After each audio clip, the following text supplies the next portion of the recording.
Hey guys, in this video, I will show you how to set reminders in Notion. Alright, let's begin.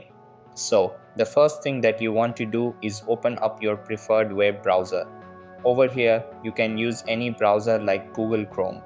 After that, go to the Notion website and open your page.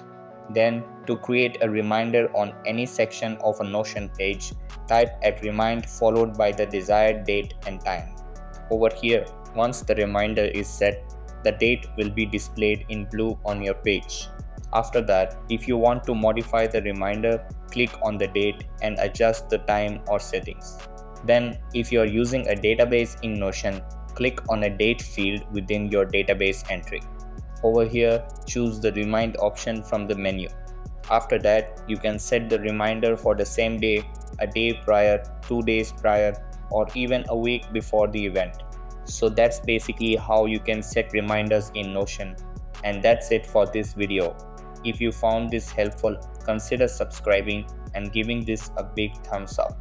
Thanks.